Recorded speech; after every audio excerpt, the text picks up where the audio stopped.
చలింపచేసింది. మన భారతదేశం మీద, భారతదేశ సమగ్రత మీద దెబ్బ కొట్టినట్టుగా ఆ దుష్కరులు ముష్కరులు వచ్చి మారణకాండ జరిపి యథేచ్ఛగా వెళ్ళిపోవడం అనేది ప్రతి మనిషిని చలింపు చేసింది. ఆనంద డోలికల్లో ఊగిసలాడాలని వెళ్ళిన విహారయాత్ర కాస్త విషాదయాత్రగా మారి కొంతమంది అమాయకుల ప్రాణాలను హరించి వేసింది. 26 మంది అమాయకపు టూరిస్టులు, ఇండియన్స్, ముఖ్యంగా ఇండియన్స్ అని చెప్పాలండి, ఇక్కడ మన భారతీయులు ఉగ్రవాద దాడికి బలయ్యి ప్రాణాలు కోల్పోయారు. ఇది ప్రతి మనిషిని, ప్రతి భారతీయుడిని చలింపచేస్తూ ఆగ్రహాన్ని కలిగించే ఒక సంఘటనగా చరిత్రలో నిలిచిపోతుంది. దానికి తగ్గట్టుగా మన ఇండియన్ గవర్నమెంట్, మన భారతదేశం కూడా ముందుకు వెళ్తూ ఉంది, వాళ్ళ మీద చర్యలు తీసుకోవడానికి చూస్తూ ఉంది. ఈ విషయం అందరికీ తెలిసిందే. మనం ఇప్పుడు విశాఖపట్నంలో ఉన్నామండి. విశాఖపట్నం వాసి చంద్రమౌళి గారు ఆ మారణకాండలో అసువులు బాసారు, ప్రాణాలు కోల్పోయారు. ఇది చాలా బాధాకరమైన విషయం. అసలు అక్కడ ఏం జరిగింది తెలుసుకోవడం కోసం చంద్రమౌళి గారి స్నేహితులైన అప్పన్న గారి దగ్గరికి వచ్చామండి మనం. ఈ అప్పన్న గారి దంపతులు, అలాగే చంద్రమౌళి గారి దంపతులు, ఇంకొక జంట అక్కడికి విహారయాత్రకు వెళ్ళారు. అక్కడ ఏం జరిగింది, ఆ పరిస్థితి ఎలా ఉంది, ఆ భయానక పరిస్థితి కోసం మన ప్రేక్షకులకి తెలియజెప్పడం కోసం, మన ఇంటిగ్రిటీ ఏదైతే ఉందో, మన భారతదేశ సార్వభౌమాధికారం ఏదైతే ఉందో దాన్ని వాళ్ళ దెబ్బ కొట్టిన విధానం ఎలా ఉంది, ఇలాంటివన్నీ తెలియజెప్పడం కోసం నేను ఇక్కడి వరకు వచ్చానండి. వాళ్ళతో మాట్లాడి అసలు ఏం జరిగింది తెలుసుకునే ప్రయత్నం అయితే చేద్దామండి. అప్పన్న గారి దంపతులు మనతో పాటు ఉన్నారండి. వాళ్ళతో మాట్లాడి అసలు ఏం జరిగిందో తెలుసుకునే ప్రయత్నం అయితే చేద్దామండి. సార్ నమస్తే అండి. నమస్తే మేడం. సార్, ఒక విధంగా మీకు అంటే ఒక లక్తోని మీరు ప్రాణాపాయం నుంచి బయటపడ్డారు. అంటే చాలా బాధాకర విషయం. మీతో పాటు వెళ్ళిన స్నేహితులు చంద్రమౌళి గారు అక్కడ అసువులు వాయడం అనేది, అంటే మీలాంటి స్నేహితులనే కాకుండా మాలాంటి వాళ్ళని అందరినీ, తెలుగు వారినే కాకుండా ఆ భారతీయులందరినీ కలిసివేసిన సంఘటన అండి. అసలు అక్కడ ఏం జరిగిందండి, ఏం జరిగిందని అంటే తెలుసుకోవడానికి ముందు అంటే మీరు ఏ విధంగా అక్కడికి వెళ్ళారు, ఏంటి, చంద్రమౌళి గారితో మీకుండే రిలేషన్, అంటే స్నేహం ఏంటి సార్? చంద్రమౌళి గారు నాకు ఆప్తమిత్రులు. మేము సహోద్యోగులం. పార్వతీపురం నుంచి ఇద్దరం కలిసి ఒకే బ్యాంకులో ఒకే టేబుల్ దగ్గర పనిచేసేవాళ్ళం. తర్వాత అతను మేము కలిసి ఇక్కడికి వచ్చేటప్పుడు మా ఇద్దరు కాకుండా త్రయం, రెడ్డి రామప్రసాదరావు గారిని ఒక అతను, మా ముగ్గురు త్రయం అనేవారు. సో త్రిమూర్తులను కూడా అనేవారు. సరదాగా వీళ్ళందరూ జోక్ చేసేవారు. మేమందరం యూజువల్గా ఎప్పుడైనా విహారయాత్రకు వెళ్ళేటప్పుడు అందరం కలిసి కుటుంబంతో వెళ్తుండేవాళ్ళం. అదే క్రమంలో మొన్న వెళ్ళేటప్పుడు రామప్రసాద్ గారు, అతను యూరోప్ టూర్ ఉన్నందున అతను రాలేదు. నేను, చంద్రమౌళి గారు ప్లస్ శశిధర్, మేము ముగ్గురం కుటుంబంతో కలిసి 18వ తేదీన, ఈ నెల 18ని బయలుదేరి వెళ్ళాము. మొదటి రోజు శ్రీనగర్ చేరుకున్నాము. చేరుకుని అక్కడ దాల్ లేక్లోను, అలాగే సోనామార్గ్, అలాగే గుల్మార్గ్ 3 రోజులు వరుసగా సందర్శించిన తర్వాత 4వ రోజు ఏంటంటే ఈ పహల్గాం ప్రోగ్రాం పెట్టుకున్నాము. సో ఉదయం లేచి అక్కడి నుంచి 2 గంటల ప్రయాణం ఉంటుంది. పహల్గాం ఊరు చేరుకున్నాము. తదుపరి ఏంటంటే పహల్గాం ఊరు నుంచి అది అక్కడ ఒక చూడవలసిన ప్రదేశం మినీ స్విట్జర్లాండ్ అని చెప్పబడే ఒక ప్రాంతం ఉంది. అది అందరూ యాత్రికులందరూ చూస్తుంటారు. సో మాకు కూడా చూద్దామని అనిపించిన తర్వాత అక్కడికి వెళ్ళాము. అక్కడ వెళ్ళిన తర్వాత అక్కడ నడిచి వెళ్ళే ఇది కూడా లేదు, ఏ రహదారి లేదు, ఒక్క గుర్రము ఎక్కే వెళ్ళాలి అది. సో ఆ విధంగా మేము 6గురం కూడా గుర్రాలని అద్దె తీసుకొని వెళ్ళాము. అది ఒక 6-7 కిలోమీటర్లు ఉంటుంది గుర్రం మార్గం. ఆ వెళ్ళే తర్వాత అక్కడ చూడవలసిన ప్రదేశం మైదానం ఉంటుంది. అంటే ఇదంతా కొండ పైన మైదానం, ఆ పైన చుట్టూ అంతా కొండలు. సో ఆ పైన కొండల నుంచి చూస్తే ఇది లోయలాగా అనిపిస్తుంది. అందుకు దాన్ని పహల్గాము లోయ అనాలి దాన్ని. కింద నుంచి చూస్తే కొండ, కానీ పైనుంచి చూస్తే అది లోయ. సో దానికి చుట్టుప్రక్కల అంతన కంచి వేసినట్టు ఒక 7 అడుగుల ఎత్తులో కంచి కూడా వేయబడింది ప్రభుత్వం వారి చేత. ఎందుకంటే జంతువులు కూడా వస్తాయని భయంతో అనుకుంటున్నాను. సో మైదానం చుట్టూరా కంచె వేశారు. మైదానం చుట్టూ కంచె వేశారు. సో అక్కడ ఎంట్రన్స్ ఒకటే ఉంటుంది కంచె వేయడం వలన. ఆ ఎంట్రన్స్ లోనకి వెళ్ళి రావడానికి, లోనకి వెళ్ళడానికి, బయటకు రావడానికి అది ఒకటే మార్గం. సో అక్కడ ఏంటంటే ఎంట్రన్స్లోనే అక్కడ క్యాంటీన్ ఉంది. అయితే మేమందరం కొద్దిగా అలసిపోయి వెళ్ళడం వలన ముందు ఏంటంటే వాష్రూమ్కి వెళ్ళి తర్వాత ఇక్కడ టీ తాగుతున్న ఉద్దేశంతో మేమందరం ముందుకు వెళ్ళి వాష్రూమ్ తిరిగి వెళ్ళాల్సి వచ్చింది. వాష్రూము దగ్గరలో ఉన్నాడు కనిపిస్తున్నా 1 కిలోమీటర్ దూరం ఉంటుంది పైన. సో అక్కడికి వెళ్ళి వాష్రూమ్ మొహం కడుక్కొని అందరం ఇలా ఉంటున్నాము. సో పెద్ద శబ్దంతో తుపాకీ మోత వినిపించింది. సో మొదటిసారి మేమేమనుకున్నామంటే ఇదేదో అయ్యి ఉంటుంది, ఇక్కడ లోకల్గా ఒకవేళ ఏమైనా పక్షులు వేటాడుతున్నారో ఇంకేదో అనుకున్నాం, కానీ మేము పెద్దగా దాన్ని పట్టించుకోలేదు. రెండోసారి కూడా దానికి ఆపోజిట్ అంటే వ్యతిరేక దిశలో ఇంకొక తుపాకీ మోత వినిపించేసరికి అప్పుడు డౌట్ వచ్చింది. సో మూడోసారి కూడా 3-4 అలాగా వెళ్ళేసరికి so something is happening, some fish is happening అని చెప్పేసి వచ్చేసరికి దూరంగా మేము ఏదైతే ఎంట్రన్స్ నుంచి ఇటు వచ్చామో అదే ఎంట్రన్స్ దగ్గర ఆడవాళ్ళు రోదనలు ఇవన్నీ వినిపించి చూసేసరికి ప్రజలందరూ అక్కడ ఉన్న టూరిస్టులందరూ భయంతో మా వైపు వచ్చేస్తున్నారు లోపలికి ఇంకన్నా. సో అప్పుడు మీరు లోపలికి ఉన్నారా సార్? ఆ మైదానాల ప్రాంతానికి లోపలికి ఉన్నారు. ఉన్నాము. సో అప్పుడు ఏంటంటే అందరూ జనాలు మా వైపు పరిగెత్తి వస్తున్నారు. ఏంటంటే వీళ్ళ తాలూకా టెర్రరిస్టుల తాలూకా భయంతో వాళ్ళు ఈ లోపలికి వచ్చేస్తున్నారు, ఎందుకంటే బయటికి వెళ్ళే అవకాశం లేనందున. సో వచ్చేస్తుంటే అప్పుడు మాకేంటంటే అక్కడ ఈ బాత్రూమ్ నిర్వాహకుడు ఉన్నాడు కదా, వాళ్ళకి తెలుసు కాబట్టి అక్కడ ఒక చిన్న మదుగులాగా ఉంటే ఆ మధు నుంచి అతను ముందు పారిపోయాడు. అంటే ఒక చిన్న సందు లాంటిది. సందు అంటే భూమికి ఈ గ్రిల్కి మధ్యలోని చిన్న వెంట్ అంటే మధులాగా ఉంటే ఆ మధు నుంచి అతను బయటకు ఎప్పుడైతే వెళ్ళిపోయాడో అప్పుడు మాకు అనిపించింది ఏంటంటే ఏదో టెర్రరిస్టులు కాల్పులు జరుపుతున్నారన్నారు. అప్పుడు మేము అందరం ప్రాణాలు తెగించి అదే మదుగులో నుంచి ఎవరి ప్రాణాలను వాళ్ళు రక్షించుకోవడం కోసం అతి వేగంగా బయటికి వెళ్ళడం, మేము లోపల నుంచి ఆడవాళ్ళని అలా బయటికి తోస్తుంటే వాళ్ళు బయట ఉన్న వాళ్ళు వీళ్ళని లాగడం, ఇలా చేసి అతి కష్టం మీద బయటపడ్డాము. ఇలా బయటికి వచ్చిన వెంటనే వాళ్ళు టెర్రరిస్ట్ ఒక అతను ఏం చేశారంటే అతను గేట్ల నుంచి బయటకు వచ్చి మా బయట మీద డైరెక్ట్గా మాకు అటాక్ ఇచ్చాడు. మీ వైపు వచ్చాడా ఆయన? బయట మేము ఎక్కడి నుంచి అయితే బయటకు వెళ్తున్నామో ఆ దిక్కు వచ్చేసాడు అతను. అంటే టెర్రరిస్టులు కొంతమంది టూరిస్టులు తప్పించుకుంటున్నారని గ్రహించి ఆ విధంగా వచ్చాడు. గ్రహించి అతను బయటకు వచ్చి మా దగ్గరికి వచ్చేసరికి అది సమీపంలో మేము తారసపడ్డాము. అతనికి తారసపడితే అతను ఏం చేశాడు, సమీపం అంటే ఎంత దూరం ఉండదు అంటే ఇంచుమించు ఒక 8-10 అడుగులు, 8 దగ్గర నుంచి దగ్గరలో వచ్చేసాడు. వచ్చేసి అక్కడ పెద్ద చెట్టు కూడా ఉంది. సో బయట జావ్ అన్నాడు. బయట జావ్ అంటే కూర్చోండి అని. సో కూర్చోండి అని అనేటప్పుడు ఇతను పరిగెట్టలేక అతను ఏం చేశాడు, చంద్రబాబు గారు ఆ చెట్టు దగ్గర కూర్చుండిపోయారు.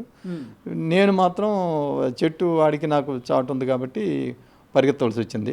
నేను పరిగెత్తి మరి వెనక్కి ఏం జరిగిందో చూడలేదు. పరిగెత్తను స్టార్ట్ చేసేసరికి వెనకనే టప్ అని సౌండ్ వినిపించింది. అనుకున్నాను చంద్రమౌళి గారు గన్ పేలిన తుపాకీ. తర్వాత చంద్రమౌళి గారి కాదు, అక్కడ ఇంకొక 4-5 కూడా ఉన్నారు, వేరే వాళ్ళు మాకు తెలియని వాళ్ళు, ఈ టూరిస్టులు.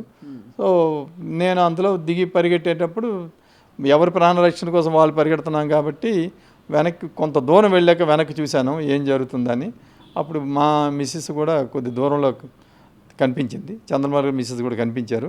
ఆవిడని తీసుకుని ఈవిడ వచ్చి నాతో జాయిన్ అయితే ముగ్గురం కలిసి అతి కష్టం మీద పహల్గాం గ్రామం చేరుకునే ముందు మాకు సైనికులు కనిపించారు, మిలిటరీ వాళ్ళు. వీళ్ళు ఎక్కుతున్నారు. అప్పుడు కొండ ఎక్కేటప్పుడు వీళ్ళు ఏంటంటే మేము చూసి అమ్మటి వీళ్ళు కూడా టెర్రరిస్టులను భయపడ్డాము. మేము భయపడి సర్లే మరి ఇంకా ఎందుకు సార్ అంటే యాక్చువల్గా మిలిటరీ వాళ్ళు అనగానే డ్రెస్ కోడ్ ఇలాంటివన్నీ ఉంటాయి కదండి, AK-47 ఇలాగా మన ఈ డ్రెస్లో వచ్చారు వాళ్ళు కూడాను, మిలిటరీ డ్రెస్లోనే టెర్రరిస్టులు కూడా వచ్చారు. అంటే వాళ్ళు ప్రీ ప్లాన్డ్గా అన్నీ చెయ్యాలని చెప్పి ఒక మిలిటరీ అని మిస్లీడ్ చేస్తూ వచ్చారనమాట, మిస్లీడ్ చేశారు. అందుకు మేమేంటంటే వీళ్ళని కూడా డిఫరెన్షియేట్ చేయలేపాము. వీళ్ళు కూడా వాళ్ళ వర్గానికి చెందిన వాళ్ళు ఏమన్నా భయపడితే వీళ్ళు లేదు అని చెప్పేసి బొట్టను వీళ్ళు చూపించి ఇలాగని చెప్పేసి అనేసరికి మా దగ్గరికి వచ్చిన తర్వాత మా కాన్ఫిడెన్స్ గెయిన్ చేసిన తర్వాత చెప్పండి అక్కడ ఏం జరిగింది అన్నారు. అప్పుడు మేము చూసింది జరిగింది చెప్పాక మీరేం వర్రీ అవ్వకండి, మేము డిఫెన్స్ వాళ్ళం, మేము వెళ్తున్నామని చెప్పేసి వాళ్ళు బయలుదేరి పైకి వెళ్ళారు. అది జరిగింది. కిందకి వచ్చేసరికి మేము కూడా ముందు నేను నా భార్య తర్వాత చంద్రబాబు గారి భార్య ముగ్గురమే కిందకి దిగాము. వేరే వైపు వాళ్ళిద్దరు దిగారు. వాళ్ళిద్దరూ కూడా అక్కడ అంబులెన్స్లో వెళ్ళి, ఎందుకంటే అందరికీ దెబ్బలు తేలాయి చిన్నవి. సో వాళ్ళు వెళ్ళి ఫస్ట్ ఎయిడ్ చేయించుకొని మా దగ్గరికి 2-3 గంటల తర్వాత చేరుకున్నారు. సార్ వాళ్ళిద్దరు అంటే ఇప్పుడు శశిధర్ అండ్ వాళ్ళ ఆవిడ సుమిత్ర. అంటే టోటల్గా 3 జంటలు వెళ్ళాయి. మేము 6 వెళ్ళాం కదా. సో 2 అటు వెళ్ళిపోయారు, మేము 3 ఇటు వెళ్ళిపోయాము. చంద్రబాబు గారు మిస్సింగ్, అంటే కక్కా విక్కలం అయిపోయి ఇంకా పరిగెత్తాల్సి వచ్చింది. సో క్రిందకి వెళ్ళి చూసి మేము 3 ముందు కారులో కూర్చున్న తర్వాత ఒక 2-3 గంటల తర్వాత శశిధర్ అతను వాళ్ళ ఆవిడ కనిపించారు. మేము 5 ఉన్నాము. 6వ అతను రాలేదు. సో చనిపోయిన చంద్రమౌళి గారి భార్యకి ఈ విషయం తెలియకూడదని చెప్పేసి ఉద్దేశంతో మేము మేనేజ్ చేయవలసి వచ్చింది. అంటే కాదు సార్, యాక్చువల్గా అప్పటికి అంటే మీరు పరిగెడుతూ ఉన్నారు, పరిగెట్టిన తర్వాత మీ మిస్సెస్ గారు, తర్వాత చంద్రమౌళి గారు మిస్సెస్ గారు ఇలాంటి వాళ్ళందరూ కలిశారు. సో మీ వేరే ఫ్రెండ్స్ కూడా జాయిన్ అయ్యారు. సో ఒక దగ్గరికి వెళ్ళి సాధతీరారు. అప్పటికే చంద్రమౌళి గారికి ఇలా జరిగిందని ఎలా తెలిసింది మీకు? మేము చూసి నేను చంద్రబాబు కలిసే కదా వెళుతున్నాము, కాబట్టి నేను ఇలా జరిగింది అలాగని చెప్పేసి నేను అతను చనిపోయారని మాత్రం నిర్ధారణకు రాలేదు. మేబీ ఆయన కాల్చి ఉండొచ్చు అని మీరు వచ్చాను అనుకున్నాను నేను. కానీ మా మిస్సెస్ నాకేం చెప్పిందంటే, నేను చూశాను కాల్చేశారు, ఎందుకంటే నేను ముందున్నాను, తన కళ్ళెదురే జరిగిన విషయం అది. కాల్చేశారంటే నేనేం చెప్పానంటే, ఈ విషయం చంద్రబాబు గారు భార్యకి చెప్తే మనం ఎక్కడి నుంచి ఆయన తీసుకునే కష్టం వద్ది, కాబట్టి అదే నీ వరకే ఉంచుకొని చెప్పాను అని చెప్పిన తర్వాత మేము 5 గంటలు దాటేంత కదా. 5 తర్వాత ఏమైందంటే, అందరూ హాస్పిటల్కి రండి, అక్కడ గెస్ట్ హౌస్ ఏర్పాటు చేశాము, మీరు అక్కడ ఉన్న తర్వాత ఎవరెవరికి దెబ్బలు తగిలాయో ఎవరెవరు చనిపోయారో అందరూ మీ విషయం చెప్తామనంటే మేము అక్కడికి గెస్ట్ హౌస్ దగ్గరికి వెళ్ళాము. వీళ్ళు ఏంటంటే స్టేట్ గవర్నమెంట్ వాళ్ళు 1 గంట ఆగండి, 1 గంట తర్వాత మీకు స్టేటస్ చెప్తామన్నారు. అలా గంట అని చెప్పి రాత్రి 10 వరకు మేము వెయిట్ చేసాము. వెయిట్ చేస్తే అప్పుడు నన్ను శశిధర్ని పిలిచి మీరు బాడీని ఐడెంటిఫై చేయండి అని చెప్పేసి పిలిచారు. అది కష్టం మీద. అప్పటికే అంటే ఆయన ఇంకా నోమోర్, చంద్రమౌళి గారు నోమోర్ అని మీకు అర్థమైపోయిందండి? మాకు అర్థమయ్యింది, కానీ అది నిర్ధారించుకోలేము. కాబట్టి వాళ్ళు చిన్న ఆశ ఎక్కడైనా ఉంది కదా సార్? చిన్న ఆశ లేకపోయినా సరే ఆశ మేము పెట్టుకున్నాము. ఆవిడికి అదే చెప్పాము, అతనికి దెబ్బలు తగిలి ఉంటాయి, పర్వాలేదు, ట్రీట్మెంట్ అవుద్ది, బాగానే అవుతాడని చెప్పేసి ఆవిడకి చెప్పాము. చెప్పిన తర్వాత ఎప్పుడైతే మరి ఐడెంటిఫికేషన్కి రమ్మన్నారో మాకు అర్థమైంది అప్పుడు. సో మేము ఐడెంటిఫై చేసినప్పుడు అదే చంద్రమౌళి గారిని గుజరాత్ నుంచి వచ్చే వాళ్ళు కూడా పటేల్ ఎవరో అతను అయ్యి ఉంటారని చెప్పి వాళ్ళు కూడా క్లెయిమ్ చేయడం జరిగింది.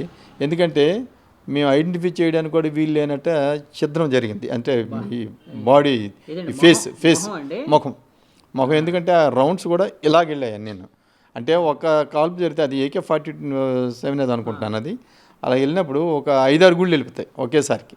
సో ఆ విధంగా జరిగిన తర్వాత మేము కూడా ఇది చంద్రమౌళి అన్నాం, కానీ మాకు డౌట్ ఉండి తర్వాత మిగతా బాడీస్ని కూడా అందరిని చూసి అప్పుడు మళ్ళీ వచ్చాము. మేము ఇక్కడికి వచ్చి లేదు ఇదే చంద్రమౌళి అయ్యి ఉంటారని. అప్పుడు అతనికి వేలికి పెట్టిన ఉంగరం, అతని వాచి, తర్వాత అతని లోపల బనీని కూడా ఊదారంకల్ బనీని వేసుకున్నారు. ఆ బనీని బట్టి మేము ఇతనే అని చెప్పి నిర్ధారించిన తర్వాత అప్పుడు ఈ ముందు వేరే ఎవరైతే క్లెయిమ్ చేశారో ఇది మా బాడీ అని చెప్పేసి వాళ్ళు చెప్పారు, లేదు వేరే దగ్గర ఉంది మా బాడీ, ఇది మాది కాదన్నారు. అప్పుడు కన్ఫర్మ్ చేసుకున్నాక వాళ్ళు అక్కడి నుంచి అనంతనాగ్ హాస్పిటల్కి పోస్ట్ మార్టం తీసుకెళ్లారు. మేము ఆ రాత్రి మళ్ళీ వచ్చేసి శ్రీనగర్లో నైట్ హాల్ట్ చేయవలసి వచ్చింది. చేసిన తర్వాత మరుసనాడు బాడీని వాళ్ళే పంపించారు, ప్రభుత్వం వాళ్ళే. ఆ బాడీతో పాటుకు అటెండెంట్ ఉండాలి కాబట్టి ఈ శశిధర్ అటెండెంట్కి వెళ్ళారు. నేను ఈ 3 ఆడవాళ్ళని తీసుకొని నేను అతి కష్టం మీద విశాఖపట్నం చేరుకున్నాను. సార్ ఇప్పుడు యాక్చువల్గా చంద్రమౌళి గారి మొహం అంటే అక్కడ ఆయనే కాకుండా అందరి మొహాలు అట్లాగే చిత్రమైపోయి ఉన్నాయి సార్. అలాగే చిత్రమైపోయాయి, ఎందుకంటే వాళ్ళు గురిపెట్టి కాల్చడమే ఫేస్ మీద కాల్చారు, ముఖం మీద. అందుకు చాలా తక్కువ మందికే గాయాలయ్యాయి, 4 వరకే ఇంజ్యూరీస్తో బయటపడగలిగారు, వాళ్ళు బయటపడగలిగారు. సో మిగతా వాళ్ళందరూ death, on the spot death. Sir వాళ్ళు అంటే మీరు యాక్చువల్గా సంఘటన 8 అడుగుల దూరంలో కూడా చూసారన్నారు కదా, ఎలా ఉన్నారు సార్ వాళ్ళు? అంటే సస్పిషియస్గా ఏమైనా ఉన్నారా వాళ్ళు? లేదు, అప్పటికి వాళ్ళు ఫుల్ డ్రెస్, ఇంత మిలిటరీ డ్రెస్ తోటే ఉండి ఉంటారు. ఎందుకంటే అలా కనపడలేదు. మొదట్లో వాళ్ళు ఎప్పుడో వెళ్ళిపోయి ఉంటారు అక్కడికి. వాళ్ళు ముందు రోజు రాత్రి వెళ్ళిపోవడం కానీ, లేకపోతే ఆ రోజు తెల్లవారి చీకటి ఉండడానికి వెళ్ళిపోవడం కానీ జరిగి ఉండాలి. ఎందుకంటే మాతో పాటు ప్రయాణికులతో పాటు ప్రయాణం చేసి తెలిసిపోతారు, లేదంటే వేరే మార్గం ద్వారానే వచ్చి ఉండాలి. వాళ్ళు వచ్చిండి డ్రెస్ అయితే మిలిటరీ డ్రెస్లో ఉన్నారు, వాళ్ళకి మంచి ఆర్మ్స్ పట్టుకున్నారు, చుట్టూ ఇవి ఉన్నాయి, బెల్ట్ కట్టుకొని దానికి గుళ్ళు కట్టి అన్ని దోపి ఉన్నాయి. కాబట్టి అక్కడ చూస్తే మాత్రం వీళ్ళని టెర్రరిస్టులు అయితే డిఫెన్స్ వాళ్ళు కానీ లేదా టెర్రరిస్టులు కానీ చెప్పొచ్చు. వాళ్ళు టెర్రరిస్టులని యాజ్ ఇట్ ఈజ్గా అయితే మేము అనుకోలేదు, చాలా దూరంలో జరుగుతుంది, ఏదో జరుగుతుంది అనుకున్నాం. వాళ్ళు ఎప్పుడైతే మా దగ్గర వరకు వచ్చారో సో అయింది. ఆ విధంగా మేము గుర్తించడం అయితే జరిగింది. సార్ ఇప్పుడు యాక్చువల్గా మీరు ఒక విహారయాత్రకు వెళ్ళారు, అంటే ఇది మీరు రెగ్యులర్గా వెళ్తూ ఉంటారా సార్? మీరు, చంద్రమౌళి గారు అండ్ వేరే శశిధర్ గారు? అందరం అంటే రిటైర్డ్ బ్యాంక్ స్టాఫ్ కొద్దిమంది ఉన్నాము, ఒక లిమిటెడ్ పీపుల్. మేము అందరం యూజువల్గా వెళ్తుంటాం. లాస్ట్ టైం కూడా అస్సాం అది వెళ్ళాము, అలాగే అంతకుముందు కూడా జగదల్పూర్ వెళ్ళాము. ఇంకా అలాగా యాత్రలకి కానీ లేదా కొత్త ప్లేసెస్ కానీ వెళ్ళడం అనేది మాకు కొద్దిగా సరదా. అంటే రిటైర్ అయిపోయాము, అందరూ పిల్లలు ఎవరు మన వాళ్ళు సెటిల్ అయిపోయి ఉన్నారు కాబట్టి పర్వాలేదు అని చెప్పేసి ఉద్దేశంతో once in a year or once in 2 years we made it a practice to go out of the state. Sir ఇప్పుడు మీరు విహారయాత్రకు వెళ్ళారు అంటే అందరూ ఆనందంగా ఫోటోలు తీసుకోవడం లేకపోతే కబుర్లు చెప్పుకోవడం, ఇలాంటి పరిస్థితిలో ఆ గన్ షాట్ వినిపించింది అని అనగానే ఫస్ట్ మీరు ఏదో పెట్టలను కాలుస్తున్నారో సంథింగ్ ఏదో అదర్ ప్రాక్టీస్ ఏదో అనుకున్నారు.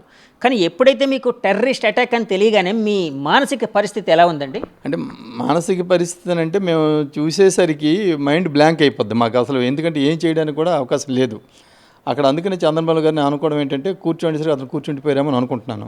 నేనేంటంటే ఎలాగో కూర్చునే కాల్ చేస్తాను, నిలబడి కాల్ చేస్తాను, ఆ మధ్యనకి ఎందుకు కూర్చోండి నేను పరిగెత్తాను. సో మిగతా వాళ్ళు కూడా డిఫరెంట్ డైరెక్షన్లో పెరిగారు కాబట్టి అందరూ సేవ్ అయ్యారు.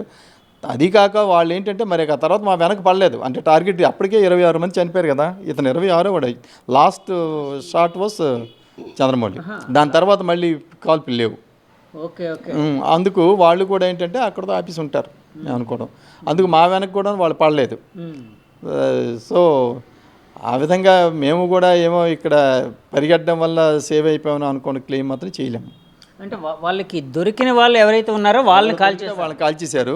అయితే అక్కడ వాళ్ళు చిన్న డిస్క్రిప్షన్ ఏంటంటే ఆడవాళ్ళని మేము కాల్చం అన్నారంట. ఎందుకంటే ఆ దగ్గరలో వచ్చి ఉన్న వాళ్ళు చెప్పే మాట అది, ఆడవాళ్ళని చిన్నపిల్లల్ని కాల్చడం లేదు కాబట్టి మేము కాల్చమని అన్నారు. సార్ ఇప్పుడు యాక్చువల్గా ఇప్పుడు అది జరిగిన తర్వాత, సంఘటన జరిగిన తర్వాత చాలా కథనాలు అయితే వచ్చాయండి, మీడియాలో కూడా వచ్చాయి, అన్నింట్లో వచ్చాయి. సో వాళ్ళు అంటే మోకాళ్ళ మీద కూర్చోమని అన్నారని చెప్పి తర్వాత వాళ్ళు అంటే ఇస్లామిక్ కొన్ని ఫ్రేజెస్ చెప్పమన్నారని, అంటే ఇస్లాంని ఒప్పుకునే అదేదో ఉంటుంది, దాన్ని సంథింగ్ ఏదో అంటారు, అది నాకు ప్రాపర్గా వర్డ్ తెలీదు. ఇందులో ఏంటంటే మేము ఎంట్రన్స్ దగ్గర జరిగింది ఇది ఫస్ట్, వాళ్ళు అక్కడి నుంచి స్టార్ట్ చేశారు. అక్కడ ఇవి జరిగాయంట వాళ్ళే చెప్తున్నారు. ఎందుకంటే వీళ్ళందరం కలిసి మళ్ళీ మేము గెస్ట్ హౌస్లో కలుసుకున్నాం, అక్కడ బాడీ ఐడెంటిఫికేషన్ దగ్గర ఇవన్నీ ఉన్నాయి కదా. వాళ్ళు చెప్పింది ఏంటంటే అక్కడ వీడు హిందూయా ముస్లిమా అని చూసి కొట్టారు, నిర్ధారణ చేసుకుని హిందూస్ని కొట్టారు. ఒక ముస్లిం కూడా వచ్చి అదేంట్రా ఇప్పుడు ఇదే టూరిజం మీద మనం ఉన్నాం, వీళ్ళని ఇలా చేస్తే రేపు పొద్దున మనకి ఇబ్బంది అవుతుంది అన్నప్పుడే అతన్ని కూడా కాల్చేశారని విన్నాం మేము. అతను వాళ్ళతో అంటే అతను కూడా కాల్చారు, అతన్ని కూడా కాల్చారంట. ఒక ముస్లింని కూడా ఏంటంటే నువ్వు ఇలాగంటావా అని చెప్పేసి అతను కూడా కాల్చారు. కానీ యాక్చువల్గా ఏంటంటే వాళ్ళు హిందూస్నే కాల్చారు ఐడెంటిఫై చేసుకొని. అంటే కొన్ని కథనాల్లో అయితే అంటే అత్యంత దారుణంగా వాళ్ళు హిందువులా కాదా అని ఇది చేయడానికి బట్టలు విప్పడం కూడా జరిగిందని చెప్పి, అంటే మగవారు ఎవరైతే ఉన్నారో అంటే శుద్ధి చేయించుకున్నాడా లేదా అని చెప్పేసి కూడా నిర్ధారించుకున్నారని చెప్పేసి వాళ్ళు చెప్పగా మేము విన్నాం. ఎందుకంటే మేము డైరెక్ట్ దానికి లేము. ప్రాణభయంతో మీరు పరిగెడుతూ ఉన్నారు? పరిగెట్టడం కాదు, దాని ఎంట్రన్స్ నుంచి మేము చాలా దూరంగా ఉన్నాం. ఎందుకంటే మేము వాష్రూమ్ దగ్గరికి వచ్చాం కాబట్టి మేము సేవ్ అయ్యాం. అక్కడ టీ కాఫీ తాగి వెళ్దాం అనుకున్నాం. అదృష్టవశాత్తు ఈ వాష్రూమ్ పని పడడం వల్ల ఇక్కడికి వచ్చే కాబట్టి మేము సేవ్ అయ్యాం. కానీ లేకపోతే మాతోనే బిగిన్ అయ్యి ఉండేది అది అక్కడ. అంటే ఆ గ్రౌండ్లోనే ఫస్ట్ క్యాంటీన్ లాంటిది ఉంటుందండి. ఫస్ట్ ఎంట్రన్స్లో క్యాంటీన్ ఉంది. జనరల్గా వెళ్ళిన వాళ్ళందరూ ముందు ఒక టీ కాఫీ తాగేసి వెళ్తారు లోపలికి. మేము అదే ప్రపోజల్ పెట్టాము.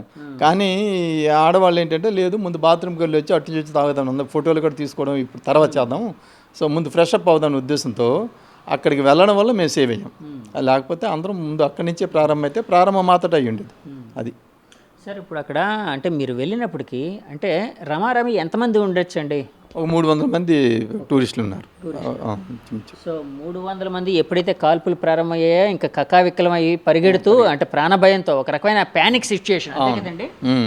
ప్యానిక్ సిచ్యువేషన్తో ఎవరి ప్రాణాలను కాపాడుకుంటూ వాళ్ళే వాళ్ళ భార్యలను కానీ పిల్లల్ని కానీ చూడకుండా పరిగెత్తారు అందరూ. అయితే ముందే వాళ్ళని కాల్చారు కాబట్టి వాళ్ళ భార్యలు మాత్రం వాళ్ళు అక్కడే ఉండి కేకలు వేయడం మాత్రం వినిపించింది మాకు. మేము దూరంగా ఉన్నాం కాబట్టి ఎవరు మన వాళ్ళే పరిగెత్తాం. అంటే కేకలు అంటే రోదనలండి? రోదన ఏడుస్తూ మేము ఏంటి ఎక్కడికి వచ్చి ఏడుస్తున్నారు ఏంటి అని అనుకున్నాం మేము. మాకు కూడా తెలుసు. అప్పుడు మీరు ఏడుపు వినేటప్పుడు ఎక్కడున్నారండి మీరు? దూరంగా అదే వాష్రూమ్స్ అంటే ఎక్స్ట్రీమ్ అదర్ ఎండ్లో ఉన్నాం.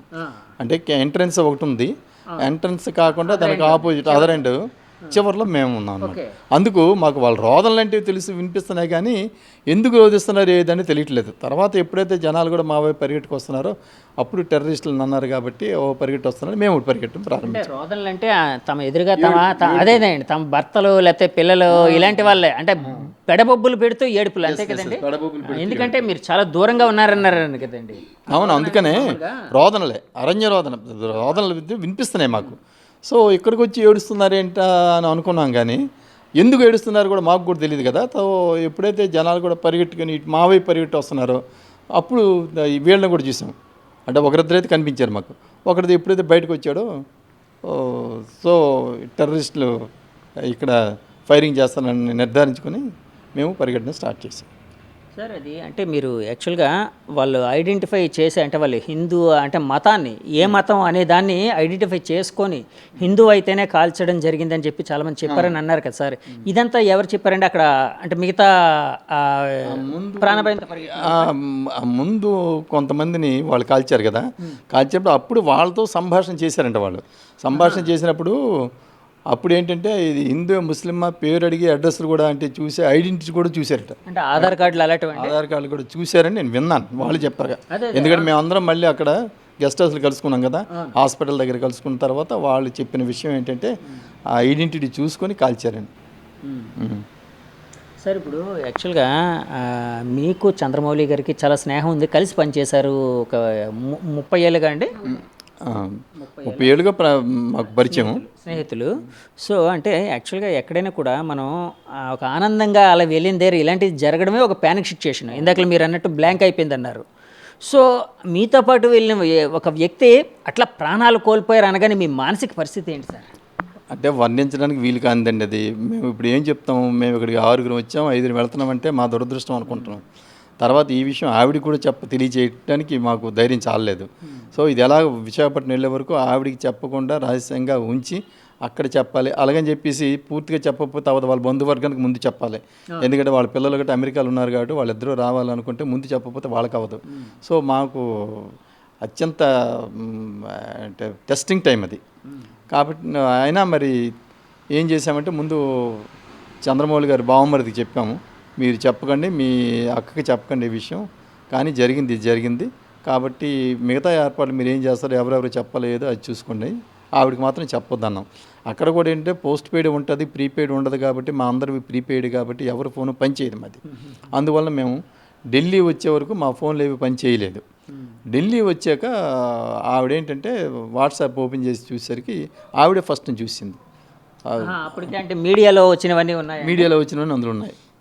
సో విశాఖపట్నం వాసి దుర్మరణం టెర్రరిస్టుల కాల్పులని ఉండేసరికి ఆవిడ చూపించి ఇదిగో ఇలా ఉన్నదని చెప్పేసి వాడు ఫెయింట్ అయిపోయారు, పడిపోతే అక్కడ అదృష్టవశాత్తు 2 డాక్టర్లు ఉన్నారు కాబట్టి వాళ్ళిద్దరూ కొద్దిగా ఫస్ట్ ఎయిడ్ చేసి ఆ తర్వాత మాకు కొద్దిగా ప్రయారిటీ ఇచ్చేసి చెక్-ఇన్ అంతా అయింది. సార్ ఇప్పుడు మీరు ఆల్మోస్ట్ ఒక 60 ఏళ్ళు క్రాస్ అయిన సీనియర్ సిటిజన్, 65-70 ఏళ్ళు అనుకోండి. అంటే మీ జీవితంలో ఎప్పుడైనా ఇలాంటివి విన్నారా సార్? అంటే మన దేశంలో ఉంటూ మన దేశంలోనే ఇట్లా ఇంత దారుణంగా జరిగిన సంఘటనలు అంటే టూరిస్టుల మీద, ప్రజానీకాని మీద, పబ్లిక్ మీద ఇలాంటి ఇంతవరకు జరిగే మాత్రం లేదు నేను వినడం వరకు అయితే. ఇది ఫస్ట్ టైం వాళ్ళు అంటున్నారు ఇలా చేయడం తప్పని వాళ్ళు అంటున్నారు. అక్కడ ఉన్న ముస్లిం సమాజం కూడా ఇలా చేయకూడదు తప్పని అంటున్నారు. అందరూ మొత్తం ప్రపంచం యావత్తూ చెప్తున్నది ఇది చేసిన తప్పు, చేయకూడదు, అమాయకుల్ని బలికొన్నారు అనేసి. దీనికి మరి ప్రతీకారం అంటే మరి ప్రభుత్వం వారే చేయాలి తప్ప మరి వ్యక్తిగతంగా ఎవరు ఏమి చేయలేనిది. చూడాలి, మరి వేచి చూడాలి ఏం జరుగుతుంది. సార్ ఇప్పుడు తర్వాత అంటే మీరు ఆ ఫొటోస్ అవి పరిగెడుతూ ఉండేటప్పుడు వెనక్కి తిరిగి చూడడం ఇలాంటివి ఏమైనా అంటే జరిగినప్పుడు అక్కడ పరిస్థితులు అంటే వెనక ఏదైనా జరుగుతుందేమో అనే దాంతో చూసిన సంఘటనలు అంటే చూసినప్పుడు అక్కడ పరిస్థితి ఎలా ఉంది సార్? అంటే పడిపోతూ ఉన్నారా? ఏం లేదండి, అది కొండ ఎక్కడికన్నా దిగడం చాలా ప్రమాదకరం, కష్టమైన పని. సో ఆ దిగేటప్పుడు కూడా అక్కడేంటి సెలయేళ్ళు, చిన్న సెలయేళ్ళు, రాళ్ళు, రప్పలు, ఎక్కడ ఏది త్రావు అంటూ కనిపించదు. ఎందుకంటే త్రావు నలిగి ఉంటుంది కదా, కాబట్టి త్రావు ఉండదు. నెక్స్ట్ వెళుతున్నాం కూడా గమ్యస్థానం వైపు మేము కరెక్టే వెళ్తున్నామా లేకపోతే మధ్యలోకి వెళ్ళిపోతున్నామో కూడా మాకు తెలియదు. అయినప్పటికీ మరి అంతకంటే మరి వేరే ప్రమాదకరం స్థలం ఉండదు కదా అని చెప్పి పరిగెట్టి కిందకి కింద వైపు వెళ్ళాము, ఒక డైరెక్షన్ అనుకుని వెళ్ళాము. లక్కీగా ఆ డైరెక్షన్లో కొంత దూరం ప్రయాణం చేస్తే అప్పుడు ఊరు కనిపించింది. అదృష్టం ఊరి వైపు వచ్చాం, కరెక్ట్గా వచ్చాం అనుకున్నాం అంతే. సార్ ఇప్పుడు ఆ పహల్గాం ఊరు అన్నారు కదండి, అంటే ఇది కొండ, ఒక మైదాన ప్రాంతం, కొండ మీద మైదాన ప్రాంతం ఇది, అంటే మీరు వెళ్ళింది అంతే కదండి. ఊరు అయితే మాత్రం ప్లెయిన్ ఏరియా, అదే ఊరు తర్వాత కొండ మీద మళ్ళీ ఇది ప్లేన్, ఓకే ఓకే ఆ తర్వాత కొండలు. ఓకే కాబట్టి ఆ పైనుంచి చూస్తే మేము వెళ్ళే ప్రాంతం అది మైదానం. ఓకే సో ఆ మైదానికి మళ్ళీ కొండలు దిగితే కిందంతా మళ్ళీ మైదానంలాగే ఉంటుంది. సార్ ఇప్పుడు పహల్గాం ఊర్లోకి వెళ్ళిన వెంటనే అక్కడ ఎవరికైనా మీరు ఇలాంటి ఏదైనా జరిగిందని చెప్పడం ఏం జరిగిందా సార్? లేదు, మేము ఎవరికి చెప్పడానికి వీలు లేదు. ఎందుకంటే అక్కడ ఉన్నదంతా ముస్లిం సామాజిక వర్గమే ఉన్నది, వేరే వాళ్ళు ఎవరు లేరు. లోకల్స్ అంటే ఎవరు మాకు ముందు అనంతా గడ్డలు దీనితో కనిపించిన వాళ్ళే. కాబట్టి మేము ఎవరితో షేర్ చేస్తాం. అయితే మా డ్రైవర్ మాత్రం ముస్లిం అయినప్పటికీ కొంతవరకు మాకు కోఆపరేట్ చేశాడు. ఆ కోఆపరేట్ చేయడం అని అంటే వాళ్ళు అదే వృత్తి కాబట్టి తప్పదు. కాబట్టి అతను వీళ్ళంతవరకు మీరు వెర్రీ అవ్వకండి, నేనున్నాను, నేను చూస్తాను అని చెప్పేసాడు. అతను ఫోన్ వాడుకున్నాం, అతని ఫోనే వాడవలసి వచ్చింది. అతని ఫోన్ నుంచి ఎవరికి చెప్పారు సార్, ఎవరికి కాల్ చేశారు మీరు? అంటే కమ్యూనికేషన్ ఇప్పుడు రెండో అతను మాకు కనపడలేదు, కానీ అక్కడ వాళ్ళ ఫోన్ పనిచేయదు కాబట్టి అతనికి చేయడం. అలాగే మేము ఇంకా వేరే వాళ్ళకి ఎవరికైనా చేయవలసి వస్తే అతను ఫోన్ వాడుకోవడం తప్ప మరి ఇంకేం లేదు. చంద్రమౌళి గారి ఫోన్కి మీరు చంద్రమౌళి గారి ఫోన్కి ట్రై చేసాము, ఎందుకంటే అతని దగ్గరే పోస్ట్ పెయిడ్ ఉంది కాబట్టి అది రింగ్ అవుతుంది కానీ ఎవరు తీయట్లేదు దాన్ని. ఫోన్ రింగ్ అవుతుందండి, రింగ్ అవుతుంది. ముందు కొంతసేపు వరకు అయితే రింగ్ కూడా అవ్వలేదు, ఆ తర్వాత రింగ్ అవుతుంది కానీ అది తీయలేదు. తీయపోసిన మాకు మరి కమ్యూనికేషన్ అయితే లేదు. అతని నుంచి మాకు ఏ రకమైన కమ్యూనికేషన్ లేకుండా ఉంది. తర్వాత ఏంటంటే పోలీసులు నెక్స్ట్ అక్కడ కమాండెంట్ ఫోన్ చేసి, అంటే నెక్స్ట్ డే కాక ఆ నెక్స్ట్ డే నాకే చెప్పింది ఏంటంటే అతని వస్తువులన్నీ మా దగ్గర ఉన్నాయి, ఉంగరము, వాచి, 2 సెల్ ఫోన్లు, ఒక చైను ఉన్నాయి, అతని ఐడి కార్డు అడ్రస్ పెట్టినట్టయితే మేము పంపిస్తామండి అని అన్నారు. యాక్చువల్గా అది ఒక రకమైన అంటే మారణకాండ. మానసికంగా బయటపడడం అనేది చాలా చాలా కష్టమైన విషయం. సో అందులోంచి బయటపడడానికి అంటే ఇప్పుడు ఆల్మోస్ట్ జరిగి కొద్ది రోజులైంది. సో అంటే అలాంటివి ఏవైనా మీరు అంటే వినేటప్పుడు అంటే ఒక సగటు ఇండియన్గా మీ ఫీలింగ్ ఏంటి సార్? అంటే సగటు భారతీయునిగా మరింకేం లేదు, ఇలాంటి పునరావృతం కాకుండా చూసుకోవాలి బాధ్యత అయితే అందరికీ ఉంది. మన దేశంలో రాజకీయ దౌర్బల్యం ఏంటంటే మంచిని మంచి, చెడుని చెడు కూడా అనే పార్టీలు లేవు. బాధ్యతారాహిత్యంగా కూడా ప్రవర్తించే పార్టీలు ఉన్నాయి. ఇలాంటి జాతీయ సమగ్రతను అవసరం అనుకున్న పరిస్థితుల్లో కూడా రాజకీయ పార్టీలు వాటి తాలూకా రాజకీయాలు చేస్తున్నాయి తప్ప ఒక తాటికి రావటం లేనందుకు నేను చాలా బాధపడుతున్నాను. అవి అంటే మనాళ్ళు పొలిటీషియన్స్ తప్ప స్టేట్స్మెన్ కారు.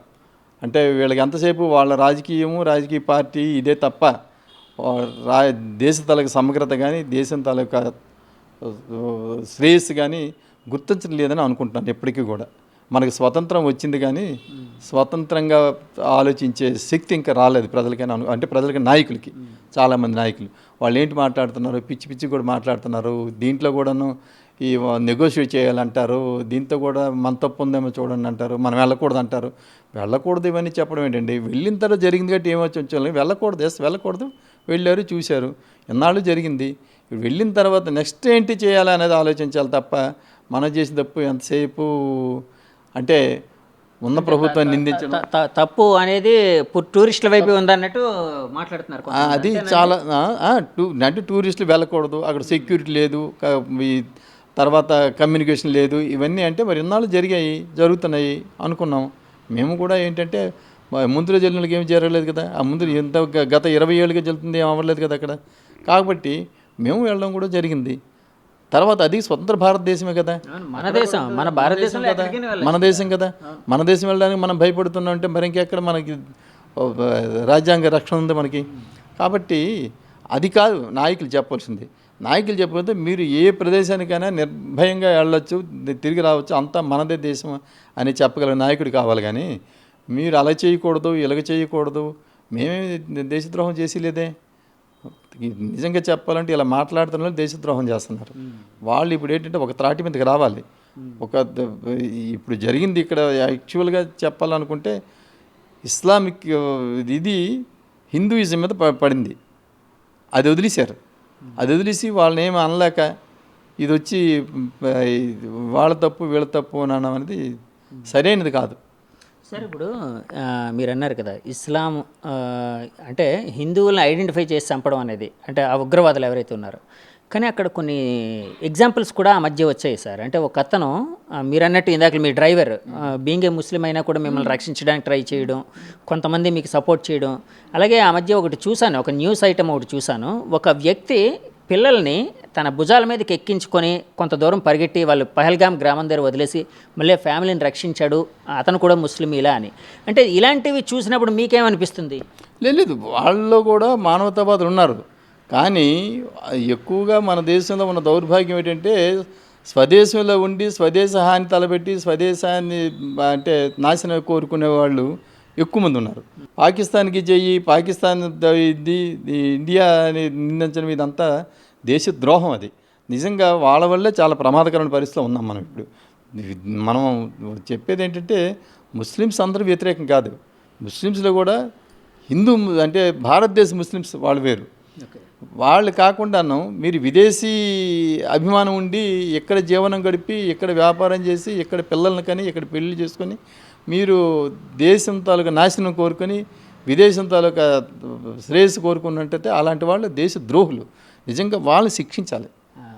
సార్ అక్కడ అంటే చాలామంది ఐడెంటిఫై చెప్పింది ఏంటంటే టూరిస్టులు అందరూ ఉన్నారు కానీ ఎలాంటి సెక్యూరిటీ మెజర్స్ లేవు, అంటే అక్కడ ఎవరు కనిపించలేదు ఇట్లాగన్నట్టు కొన్ని వార్తలు అయితే వచ్చాయి.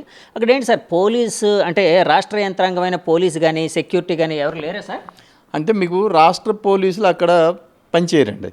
ఎందుకంటే జనరల్గా వాళ్ళ రాష్ట్రం తాలూకా ఇది ఉంటుంది కాబట్టి, నెక్స్ట్ అక్కడ ఉన్నదంతా ఒకే వర్గం ఉంటారు కాబట్టి. పంచేరు మీన్స్ అంటే నాకు అర్థం కాదు. పంచేయరంటే మన రక్షణకు వస్తారని అనుకోవడానికి లేదు, ఎందుకంటే వాళ్ళకి లోకల్ కనెక్షన్స్ ఉంటాయి కాబట్టి. కానీ అక్కడ సెక్యూరిటీ మాత్రం ఉంది. బిఎస్ఎఫ్ ఉంది, సిఆర్పిఎఫ్ ఉన్నారు. వాళ్ళు ఎక్కడికక్కడ అడుగడుగునే ఉన్నారు. సెక్యూరిటీ విషయంలో కాశ్మీర్లో మాత్రం మనకి కాన్ఫిడెన్స్ వచ్చేటట్టు, ధైర్యం వచ్చేటట్టు కలిగించేటట్టు మాత్రం సెక్యూరిటీ ఉంది, అందులో డోకా లేదు. కానీ ఇక్కడ ఆ పర్టికులర్ ప్రదేశంలో లేరు, ఎవరు లేరు. మరి వాళ్ళకి ఇన్ఫర్మేషన్ ఉందో లేదో తెలియట్లేదు, తర్వాత అవసరం లేదనుకున్నారో ఏంటో తెలియదు. కానీ అక్కడ ఒక ఇద్దరు ముగ్గురైన సెక్యూరిటీ ఉన్నట్టయితే ఇది జరిగి ఉండేది కాదేమో అని నేను అనుకుంటున్నాను, నా అభిప్రాయం. ఇప్పుడు మీరు పరిగెడుతూ ఉండేటప్పుడు పహల్గామ్ గ్రామం దాటిన తర్వాత మన బోర్డర్ సెక్యూరిటీ ఫోర్స్ వాళ్ళు కనిపించారు అని అన్నారు కదండి, ఆర్మీ వాళ్ళు. సో ఆర్మీ వాళ్ళు కనిపిస్తే మీరు కొంత అంటే వాళ్ళు సస్పిషియస్గా అంటే మీకుండే పూర్వానుభవంతో వాళ్ళు కూడా ఒకవేళ అవతల వ్యక్తులేమో అన్నట్టు మీరు కొంచెం డౌట్ ఫీల్ అయ్యారు. తర్వాత వాళ్ళు కాదు అని చెప్పినప్పుడు వాళ్ళు అంటే ఏ లాంగ్వేజ్లో మాట్లాడారు, ఏమన్నారు సార్ వాళ్ళు? వాళ్ళంతా హిందీ భాష మాట్లాడారు. అంటే నాకు కూడా హిందీ వచ్చు కాబట్టి నేను అంటే ఈజీగానే వాళ్ళతో కలవగలిగాను, విషయాలన్నీ చెప్పగలిగాను. వాళ్ళు కూడా నాతో అంటే మేము ఫలానా అండి, మీరేం భయపడాల్సిన పని లేదు అనే ధైర్యం అయితే ఇచ్చే మాట్లాడారు.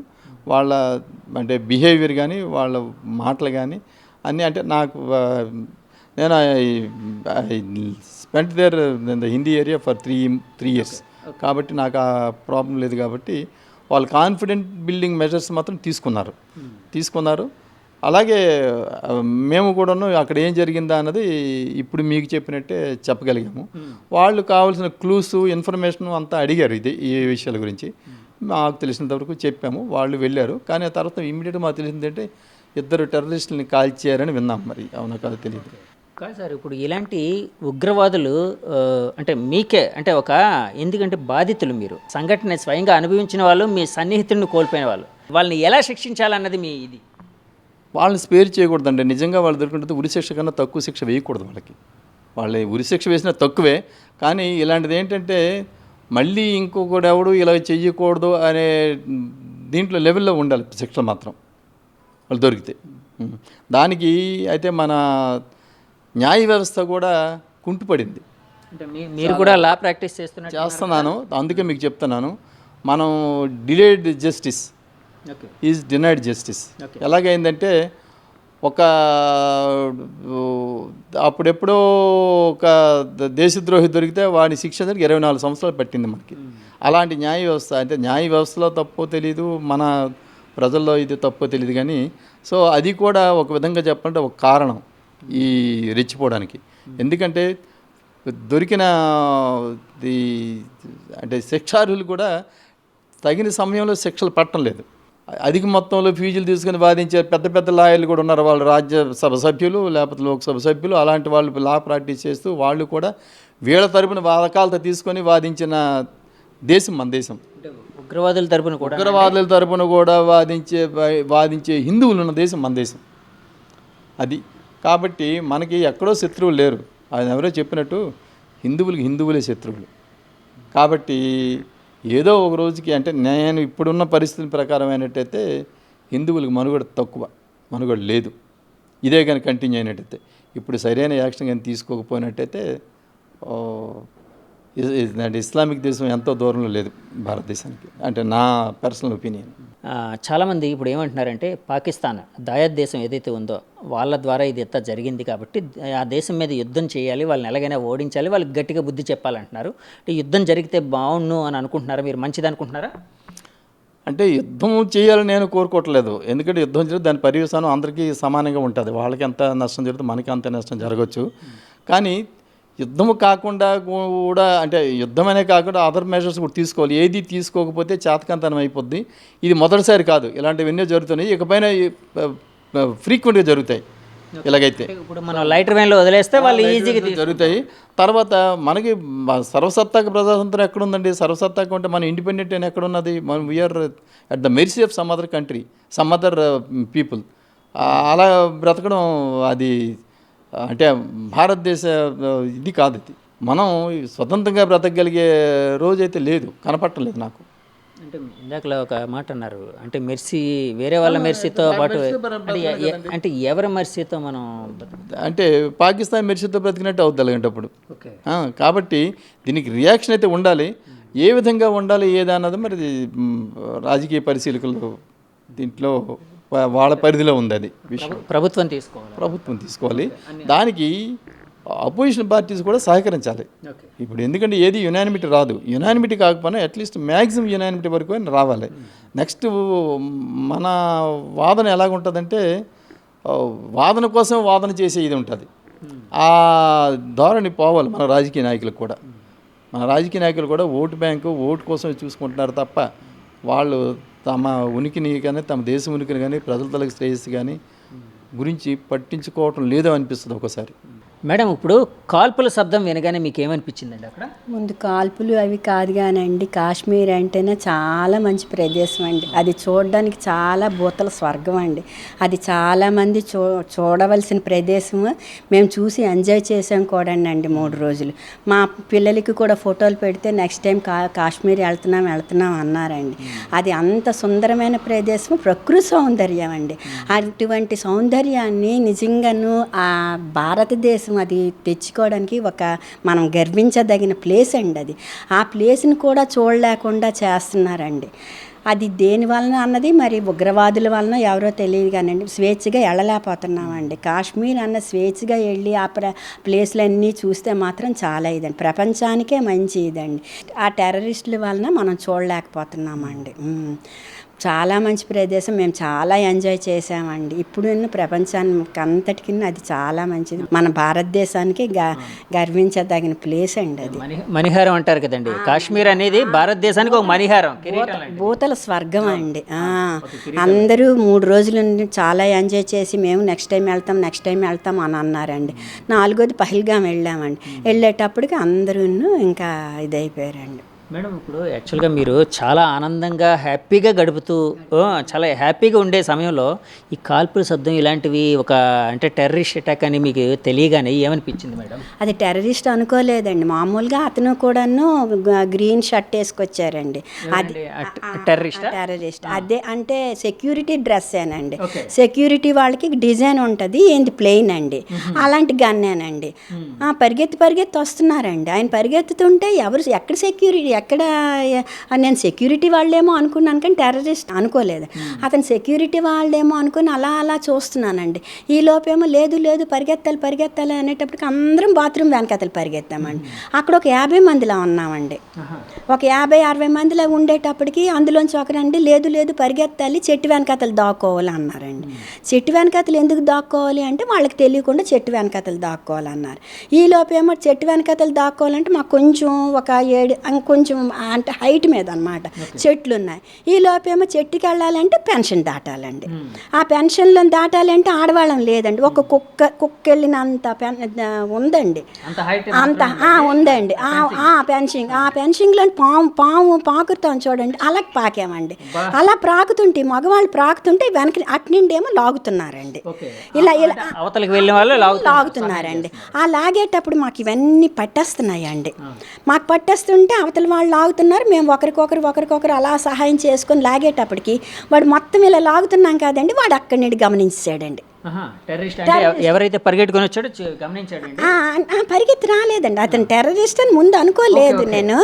అటు నుండి మేము ఇటు నుండి అతి కష్టం మీద వెళుతుంటే అతను ఏంటంటే మరి నేను అనుకోవడం ఏంటంటే తీగ దాటి వచ్చారేమో, తిన్నగా వచ్చి అక్కడ నిలబడిపోయారండి. మీ ఎదురుగా అండి? ఎదరంగానండి, ఎదరంగా నిలబడిపోయారండి. నిలబడిపోయేటప్పటికి పరిగెత్తామండి. పరిగెత్తేటప్పటికి ఫస్ట్ మౌళి గారు, ఆ తర్వాత మావారు, ఆ తర్వాత నేను శశిధర్ వాళ్ళ ఆవిడ, మేము కొంచెం దూరం వెళ్ళామండి. ఫస్ట్ ఎక్కడైతే చెట్టు ఉందో ఆ చెట్టు దగ్గర మౌళి గారు ఉండిపోయారు. పరిగెట్టలేక అలసిపోయి అంటే అది అనుకోవచ్చు, లేదంటే ఫస్ట్ ఏ చెట్టు అయితే అది దాని దగ్గరే ఉండిపోతారు కదా, ఆధారం ఎక్కడ దొరికిందో అక్కడ ఉండిపోయారు. ఆయన దొరికిపోయారు. మా వారేమో పక్కనేమో ఏం చేశారంటే అమ్మ కూర్చుంటే ఏంటని మా వారే పరిగెత్తారండి. పరిగెత్తేటప్పటికి మౌళి గారు వెనకనే వాడు వచ్చాడండి.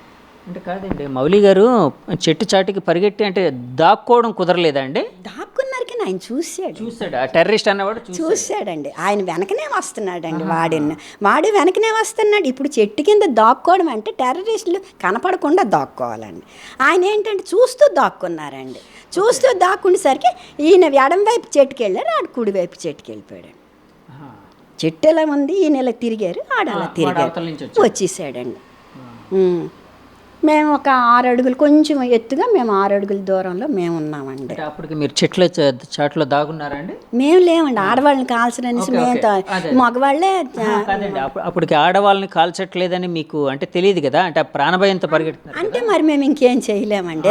అంతకన్నా మేము ఇంకా మాకు ఇవన్నీ నొప్పులు, దానివల్ల ఇంక ఏదైతే అదే అని చెప్పేసి అలా నిలబడిపోయామండి. నిలబడిపోయి అలా చూస్తున్నాము. చూసేటప్పటికి ఆయన ఏంటంటే మౌళి గారి దగ్గర నిల్చున్నాడు. ఏంటి బయట అన్నాడండి. బయట అంటే కూర్చున్నాడండి. నేనేంటంటే రక్షిస్తాడు గంసని అలా చూస్తున్నానండి.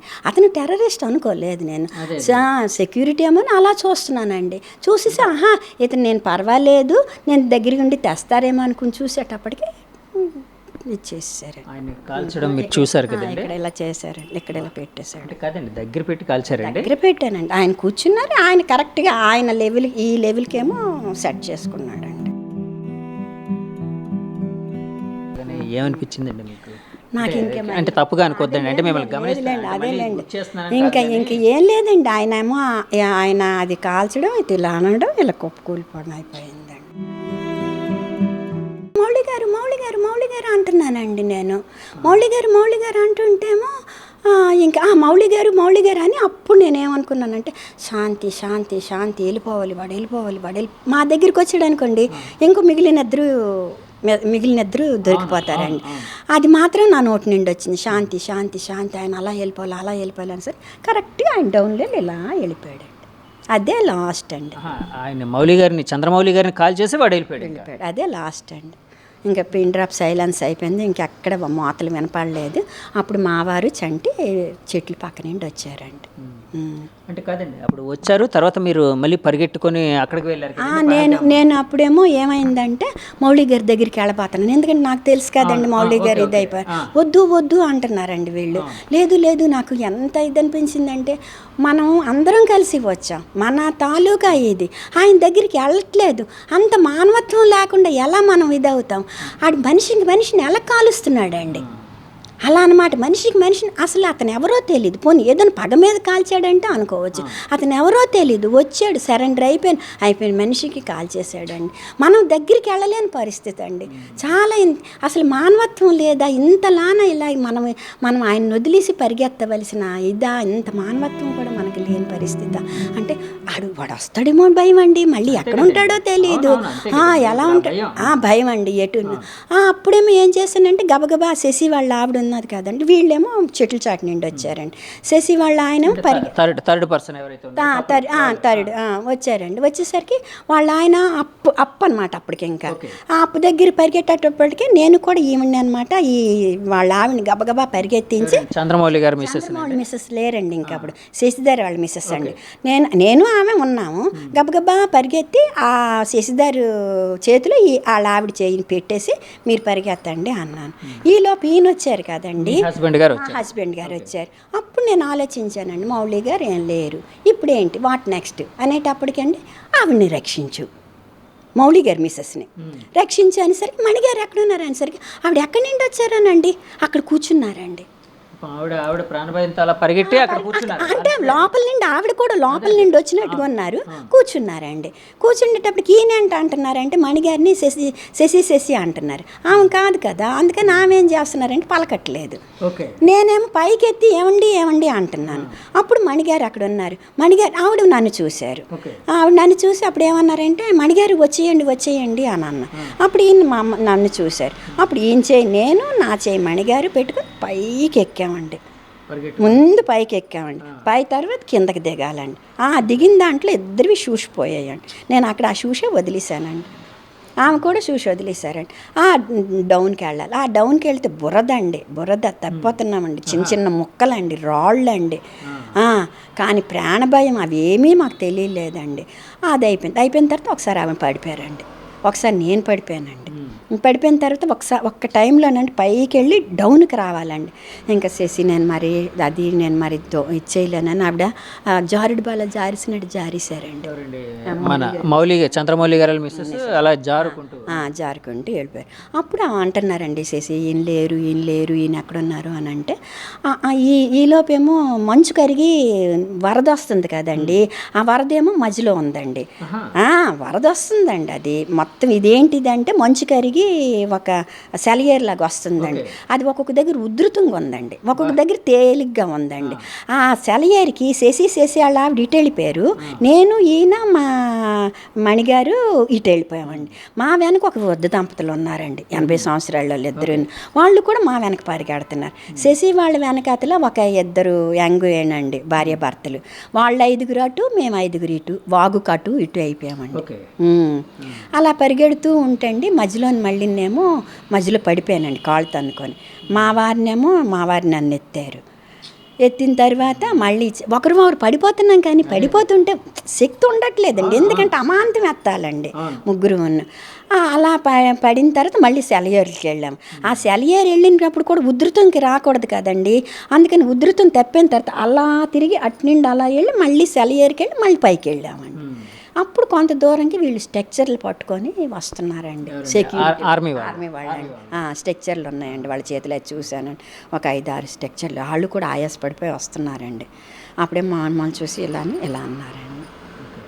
ఏమంటే ఇప్పుడు మీ ఎదురుగానే చంద్రమౌళి గారిని వాళ్ళు కాల్చారు కదండి, అది చూడగానే మీ పరిస్థితి ఏంటండి? అంటే ఎందుకంటే ఇప్పుడు అది చాలా ప్యానిక్ సిచ్యుయేషన్. అంటే మన ఎదురుగా కోడిని కోస్తూ ఉంటేనే చూడలేము, అలాంటిది మనతో సన్నిహితంగా ఉండే మనతో పాటు వచ్చిన అదేనండి నేను ఏంటంటే ఇంకా ఆయన లేరు, ఇప్పుడు ఏంటి చెయ్యాలి, ఆవిడని రక్షించాలి. దాంట్లోనండి ఒక విధమైన ఇది వచ్చేసిందండి, డీప్గా వచ్చేసిందండి. తెగింపు అంటే నేను మెడిటేషన్ కూడా చేసుకుంటాను, అందుకు కొంచెం వచ్చి ఇప్పుడు ఆవిడని రక్షించాలి. ఇప్పుడు ఆయన పోయిన అలాగే రారు, ఇప్పుడు ఉన్నవిని మనం రక్షించాలి, ఆవిడని రక్షించి బయటికి తీసుకురావాలి. అదే నేను కూడా అదే చెప్పారు, నువ్వేంటంటే ఆవిడతోటే ఉండు, నువ్వు ఏ ఫోను ముట్టకు, అన్నీ చూసుకుంటావు. ఆవిడకి ఆవిడ చేసి భయం వేస్తుంది అని నాకు చేతులు గట్టి పట్టుకున్నారండి. అదంతా ఏంటంటే ఆవిడని రక్షించాలి, ఆవిడని వాళ్ళ పిల్లలకి అప్పచెప్పాలి. ఎలాగూ ఆయన మరి మేము అప్పచెప్పలేము అని మాత్రం నాకు మైండ్కి వచ్చి ఈయన కూడా చెప్పారండి, మణిగారినే నువ్వు చూసుకో. ఏమండి ఇప్పుడు చంద్రమౌళి గారిని కాల్చినప్పుడు మీరు ఎదురుగా చూశారు అన్నారు కదా, అంటే అప్పటికే ఆ మైదాన ప్రాంతం మొత్తం కొంతమంది శరీరాలతో ఏమైనా పడిపోయి అలాగే ఏమైనా ఉందా అండి? దూరంగా ఒకటి మాత్రం చూశానండి, అంతే. ఒక ఆయన పడిపోయి ఉన్నారు, అంతే, అదొకటే చూశాను. తర్వాత మౌళి గారేనండి. మొత్తం అంతా ముందుకే ఉన్నట్టుగా ఉంది. మేము చాలా పెద్ద గ్రౌండా అండి? చాలా పెద్దదండి, చాలా పెద్ద గ్రౌండ్ అండి. మధ్యలో ఒక మొత్తం చాలా ఎన్ని ఎకరాలని చెప్పలేం కానీ చాలా ఎక్కువ పెద్దదేనండి. అయితే ఈ ఫస్ట్ అయినవన్నీ ఫస్ట్లో కాబట్టి మాకు కనిపించలేదండి. మధ్యలో మాత్రం ఒక ఆయనకి పడిపోయారు, ఆమె ఏడుస్తున్నారండి పక్కనే, అదొక్కటే నేను చూశానండి. చూసిన తర్వాత మౌళి గారిని చూసిన తర్వాత ఇంకా మరి కాల్పులు అయిపోయి వాళ్ళ ఆపరేషన్ కూడా అయిపోయినట్టుకొని వెళ్ళిపోయారండి. ఒక 10 minutes అంత పెట్టుకుంటారు కదా, అయిపోయిందండి. దాన్ని పెద్ద పెద్ద సౌండ్స్ అండి. నేను ఒక 20 విన్నానండి. మనం మేమేమిటంటే దీపావళి సామాన్ ఏంటి ఇక్కడ కాలుస్తున్నారండి, డాట్ అందులో అది ఓపెన్ ప్లేస్ అండి, అందులో రీసౌండ్ అండి, డాట్ మన బాగా సౌండ్లు వచ్చాయండి. ఒక 20 వరకు విన్నాను. ఆ తర్వాత ఏమో ఇంకా మరి ఇది లేదు. ఈ లోపేమో ఇటు ప్రక్క ఒకరు వచ్చేసారండి. మా వైపు వచ్చిన వాళ్ళు మాత్రం మేము వెంటనే దొరికిపోయాము. మీరు అప్పటికి అంటే వాష్రూమ్ దగ్గర ఉన్నారు, అప్పటికి ఫొటోస్ తీసుకోవడం అలాంటివి ఏం చేయలేదు కదండి. చేయకపోవడం వల్ల వాష్రూమ్ దగ్గరికి వెళ్ళడం వల్ల మీరు సేవ్ అయ్యారు. ఆయన వెళ్ళిన 5 minutesకేనండి. మేము వెళ్ళిన 5 minutes అంతే. మా వారు కొంచెం దూరం వెళ్ళి చుట్టూ చూస్తున్నారండి, అవంతా అందాలు. నేను వాష్రూమ్కి వెళ్ళలేదు. వాళ్ళు వాష్రూమ్కి వచ్చేటప్పటికి నేను ఎలా చూస్తున్నా, వాళ్ళు వాష్రూమ్కి వచ్చేసరికి వితిన్ 5 minutesలోనే దడ్ మని ఏంటి అనేటప్పటికి టెర్రరిస్టులు వచ్చారు అని వాళ్ళందరూ. కాదు మేడం, ఇప్పుడు మీ ఎదురుగా అంటే మీరు ఫెన్సింగ్ దాటుతూ వస్తుండేటప్పుడు ఆ టెర్రరిస్ట్ చూసి అవతల వైపు వచ్చాడు ఎదురుగా అని అన్నారు కదండి. అంటే ఒక్కడనే చూసారా, మీరు ఎంతమందిని చూసారండి టెర్రరిస్టులని? అతను ఒక్కడే మీరు చూసారు, ఎందుకంటే మా దగ్గర వచ్చిన మీ దగ్గరికి వచ్చారు, మిగతా వాళ్ళందరూ వేరే మరి ఎక్కడ ఉన్నారు తెలియదు కానీ అతను మాత్రం మమ్మల్ని ఫాలో అవ్వకుంటూ మా వెనకను వచ్చేసాడండి. మేడం, ఇప్పుడు చంద్రమౌళి గారు ఇలాగా లేరు అని అంటే ఆయన మరణాన్ని మీరు చూశారు. ఒకవైపు ఆయన భార్యకి ఆ విషయం తెలియకూడదు. ఆ సిచ్యువేషన్, మానసిక పరిస్థితి అంటే ఆవిడ కూడా తన భర్త కోసం అంటే ఆవిడ చాలా ప్యానిక్గా వెతుకుతూ ఉండుంటారు కదండి ఆ సమయంలో. ఆమె అడిగారండి మౌళి గారు, ఆమె ధైర్యంగా ఉన్నారు. నేనే కొంచెం ఇది, ఆ మౌళి గారు మాత్రం ఎటు నిండైనా తప్పించుకొని వచ్చేస్తారు, ఎలాగో వచ్చేస్తారు అనుకున్నాం. ఎందుకంటే చల్లా చెదిరి అయిపోయాం కదండి అనుకున్న తర్వాత అప్పుడు నేను అన్నాను, మౌళి గారు కొద్దిసేపు పోయిన తర్వాత అంటుంటే, మౌళి గారు అక్కడ చెట్టు దగ్గర కూర్చున్నారు, కాకపోతే కొంచెం స్పృహ తప్పినట్టుగా ఉన్నారు, అందుకని వీళ్ళందరూ వెళ్ళి తెస్తారు మణిగారు అని చెప్పాను. మీరు చెప్పారండి, అంటే మీకు తెలిసినా కూడా చెప్పకూడదు. మళ్ళీ ఇంకోటి అండి, కరెక్ట్గా అంత అయిపోయిన తర్వాత ఇంకా కొంచెం ఉండేటప్పుడు అండి ఒక చిన్న ఒక 18-20 సంవత్సరాల పిల్లలండి అటు నుండి వచ్చారండి, వస్తున్నారు మాకు హెల్ప్ చేయడానికి. వచ్చిన వెంటనే మేము ఈయన చెయ్యి నేను నా చెయ్యి అయినా ఈయన ఆయాసపడిపోతున్నారు, అందుకని వాళ్ళు వచ్చి వెంటనే మమ్మల్ని చూసేటప్పటికేమో నేను అన్నాను భయ్యా హెల్ప్ మీ అన్నాను. అంటే ఆ అబ్బాయి ఏమో నా చేయి పట్టుకున్నాడు, ఇంకొక అబ్బాయికి ఏమో ఈ హెల్ప్ మీ అన్నాను, ఈవిడ చేయి పట్టుకోండి. ఇంకొక ఇద్దరు వచ్చి మాకన్నా పైన ఒక వృద్ధ దంపతులు ఉన్నారు అన్నాను, వాళ్ళని పట్టుకున్నారండి. వాళ్ళని పట్టుకొని అప్పుడు అనమాట మనలోగు అప్పుడు ఈయన కొంచెం మాకు రిలీఫ్ అయ్యి కొంచెం ఈయన వచ్చారండి. ఇంక వచ్చిన తరువాత కరెక్ట్గా దిగానండి, ఏడుపు మొదలు పెట్టానండి. నాకు అంతవరకు ఇలా పట్టుకున్నానండి, పట్టేసి ఉండి ఆవిడ కొంచెం దూరంలో ఉన్నారు, నేను ఎక్కడున్నాను. ఏడుపు పట్టేసి పట్టుకొని మౌళి గారు మేడ మీద ఉండిపోయారండి, ఇది అయిపోయారంటే నన్ను ఒకసారి ఎవరండి మీ హస్బెండ్ గారు? అంటే ఆవిడకి వినిపిస్తుందేమో, ఆయన భార్యకి తెలియకూడదు, ప్యానిక్ అయిపోతారని సరే ఇంకా కామ్ అయిపోయానండి. ఆవిడ పాపం మౌళి గారు అని ఆవిడ ఏడ్చారు, నేను ఏడ్చేటప్పటికి తర్వాత మాత్రం ఏం చెప్పాను, నేను చూశానండి, ఇలాగే అయిపోయింది. కానీ కన్ఫామ్ మాకు తెలియదు కదండి, అందుకు మరి అలాగా నేను ఈయన శశి గారు అనుకుని ఏంటన్నది అలా ఊరుకున్నామండి, అంతే. అండి ఇప్పుడు యాక్చువల్గా అక్కడ పిల్లలు వచ్చారు, యంగ్ బాయ్స్ వచ్చి హెల్ప్ చేశారన్నారు కదా, వాళ్ళు అక్కడ కాశ్మీరీ పిల్లలా అండి? వాళ్ళు వద్దనుకుంటానండి, ఏంటది డ్రైవర్లు అనుకుంటాను. ఓకే డ్రైవర్లు కానీ లేదంటే ఈ గుర్రం బగ్గి పిల్లలు మరి మొత్తం కాశ్మీర్ పిల్లలేనండి. మీరు అక్కడికి వెళ్ళడం కూడా గుర్రపు బగ్గి మీద వెళ్ళారు కదండి, గుర్రాల మీద వెళ్ళామండి. చాలా కష్టమైన ప్రదేశం. కష్టమైన ప్రదేశమేనండి.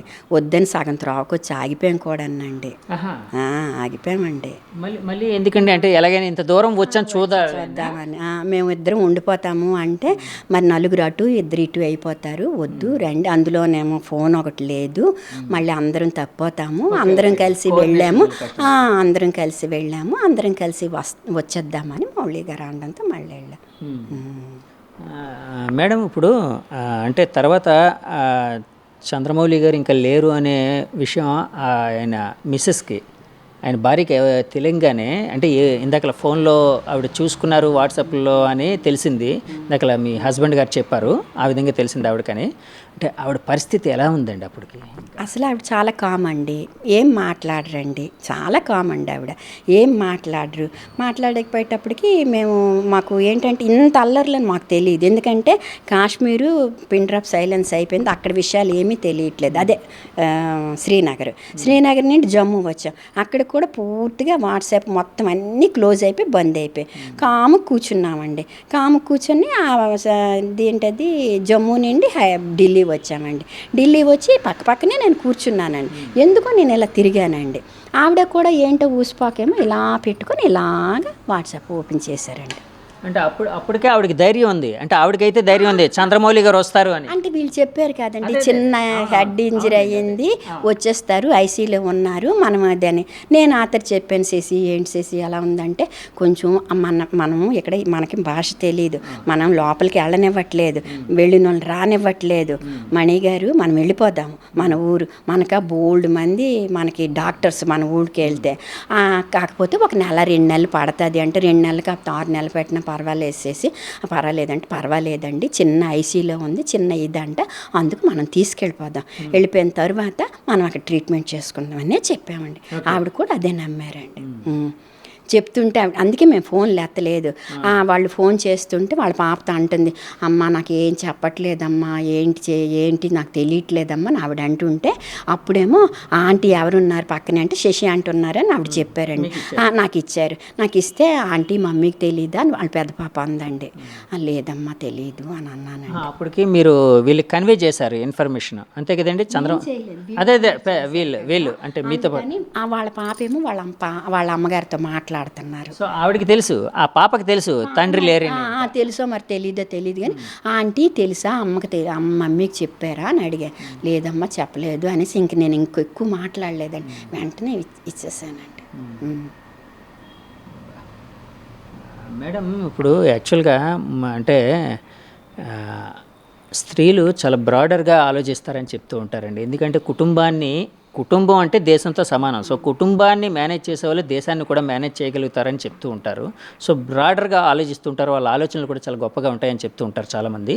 సో మీరు నిజంగా అలాంటి అంటే మీకు తెలిసి ఎప్పుడు అలాంటి సంఘటనలు ఎప్పుడు వినలేదు కదండి? వార్తల్లోనే ఉన్నామండి, మేమే ఒక వార్త అవుతామని మాత్రం మేము ఎప్పుడూ అనుకోలేదండి. వార్తల్లో అక్కడ ఉన్నారు, ఎక్కడున్నారు ఉగ్రవాదులు అనుకున్నారు, కానీ మేము వార్త అవుతాం అనుకోలేదండి అసలు. ఇప్పుడైనా ఇదే చెప్తున్నామండి, ఏంటంటే మనము స్వేచ్ఛగా మా వారు చెప్పినట్టుగా స్వేచ్ఛగా మన దేశాన్ని మనం స్వేచ్ఛగా చూసుకోకపోతే ఇంకెందుకండి? అమెరికా వెళ్తాం ఓహో అంటాం, ఆస్ట్రేలియా వెళ్తాం ఓహో అంటాం, ఇది వెళ్తాం ఓహో అంటాం. మన దేశంలో బోల్డ్ వింత ఇవన్నీ ఉన్నాయండి, అన్నీ మనం చూసుకోవాలండి. ఆ చూసుకోవడానికి టెర్రరిస్టులు యావత్ ప్రపంచం మన దేశం రావాలండి. ఆ టెర్రరిస్టులని రూపుమాపితే మన దేశం బాగుంటుందని నేను అనుకుంటాను. అదండి, ఇప్పటికీ అది చేస్తున్నారండి మోదీ గారు, కానీ మరి ఇంకా చెయ్యాలేమో మరి నాకైతే మాత్రం అంత ఐడియా ఇది లేదండి. మేడం మీరు అంటే చంద్రమౌళి గారిని ఎదురుగా కూర్చోమండం అదంతా చూశారు కదా, అంటే ప్రత్యక్ష సాక్షి మీరు, అంటే మీ వాళ్ళు పరిగెడుతూ అంటే కొంచెం ముందున్నా మీరు చూశారు కదా, అంటే వాళ్ళు చంద్రమౌళి గారి ఆధార్ కార్డు తీసుకోవడం అలాంటివి ఏమైనా జరిగాయండి? అలాంటివి ఏమైనా చూసారండి? అసలు ఏమీ లేదండి, ఏం లేదండి. అసలు నిలబడ్డారండి, బయట కూర్చుండిపోయాడండి. కూర్చున్న వెంటనే అసలు ఇంకొక వర్డ్ మాట్లాడలేదండి, ఇతనికి కూడా అవ్వలేదు. అప్పుడే వాళ్ళకి టైం అయిపోతుందో ఏమిటో తెలియదండి, టక్కుమని అన్నారండి, నిమిషం ఒక్క సెకండ్ అండి ఇలాగ అన్నారు, ఇలాగ వచ్చేసారండి. ఈ మాట కానీ ఉల్లుకు కానీ ఏమీ చేయలేదండి. అదే లాస్ట్. అయిన తర్వాత మాత్రం శాంతి శాంతి శాంతి అనుకుంటే మాత్రం ఆయన వెళ్ళిపోయారండి. మరి ఎవరెవరి దగ్గర ఏమేమి అన్నారో తెలియదు కానీ అంత టైం లేదండి. ఎందుకంటే అతను పిట్టలాగా కుందేలాగా దొరికిపోయారండి. ఇంకా ఎవరి ప్రాణాలను వాళ్ళు రక్షించుకోవాలనే భయంతో పరిగెడతాం, అతను దొరికిపోయారు. ఇంకొక మాట లేదండి. ఇంకా మాట లేదు. కూర్చున్నారు, ఇచ్చేసారు, వెళ్ళిపోయాడు అంతే. వెళ్ళిపోయేటప్పుడు అదే ఇంకొక శశిధర్ తాలూకా ఫోను పడిపోయిందండి. ముందు మావారండి, మావారి తర్వాత నేనండి, నా తర్వాత శశిధర్ వాళ్ళ ఆవిడండి, ఆ తర్వాత శశిధర్ అండి, ఆ తర్వాత మౌళి గారు తర్వాత వాళ్ళ ఆవిడండి. ఈ శశిధర్ ఫోన్ పడిపోవడం శశిధర్ వాళ్ళ ఆవిడ అది మౌళి గారి ఫోన్ అనుకొని మౌళి గారికి ఇచ్చిందంటండి. అందుకు మౌళి గారి దగ్గర ఇప్పుడు 2 ఫోన్లు ఉన్నాయండి. అప్పుడు తర్వాత శశిధర్ చూసుకొని నా ఫోన్ లేదు అని అన్నారు. ఈవిడ అంటుంది, అయితే ఇది మీ ఫోనా, నేను మౌళి గారికి ఇచ్చానండి. మౌళి గారు ఇలా వంగుంటాం కదా, పడిపోయిందండి. అయితే అది నేను మౌళి గారికి ఇచ్చాను, అది మీ ఫోన్ అనుకోలేదు అనేసాను. అందుకు ఇప్పుడు మౌళి గారు 2 ఫోన్లు అని చెప్పారు కదండి, జేబులో 2 ఫోన్లు ఉన్నాయి, ఉంగరం పంపిస్తానని వాళ్ళు ఇచ్చేసిన. అది అందులో ఒకటి శశిధర్ గారి ఫోన్. మేడం, అంటే యాక్చువల్గా ఇలాంటి సంఘటనలు జరిగిన తర్వాత, కానీ మీ ఎదురుగా జరిగిన తర్వాత ఏంటండి మీ అంటే మానసికంగా, అంటే మీరు మెడిటేషన్ ఇలాంటివి చేస్తారు కాబట్టి చాలా స్ట్రాంగ్గా ఉన్నారన్నారు. ఆ ట్రామా అంటారు, అంటే ఒక రకమైన అది నేను 2 రోజుల వరకు ఆ ట్రాన్స్మిషన్ ఏంటంటారు చూడండి, ఒకలాంటిది అయిపోయిందండి. ఇంకా మరి నాకు ఇంకేమీ లేదండి. అంటే ఏడుస్తున్నాను కానీ ఒకలాంటి దీంట్లోకి వెళ్ళిపోయి మత్తిస్తారు చూడండి, అలా మత్తులో ఉండి ఆవిడని రక్షించాలి, ఇంటికి వెళ్ళిపోవాలి అని. ఇక ఇప్పుడు నిన్నటి నుండి కొంచెం ఇచ్చేసి ఒళ్ళంతా నొప్పులు, సూదులతో పొడిచినట్టుగా ఇదంతా. ఆవిడని మాత్రం సేవ్ చేయాలని అలాగని పట్టుకొనే ఉన్నానండి. రాత్రి అంతా ఆవిడ గదిలో పడుకోబెట్టుకొని ఒళ్ళో చేతులు చల్లగా అయిపోతుండేవండి ఆవిడవి. గట్టి పట్టుకొని చంద్రమౌళి గారు మిస్సెస్ ఎప్పుడైతేనండి ఆవిడ ఢిల్లీలో తెలిసింది కదండి, అది ఒక విధంగా మంచిది అనిపించింది నాకు. ఎందుకంటే ఢిల్లీ నుండి వైజాగ్ వచ్చిన వరకు ఆవిడ మైండ్ కొంచెం తేరుకోవడానికి లేదంటే సడన్గా అక్కడ చెప్పినది కదా, కొంచెం ఆవిడ అనమాట అని ఆవిడ మనసు ఇది అవ్వడానికి బాగానే అయ్యింది. తర్వాత ఏంటంటే అక్కడ మాత్రం ఉన్న శశి భయం వేస్తుంది, శశి భయం వేస్తుంది, శశి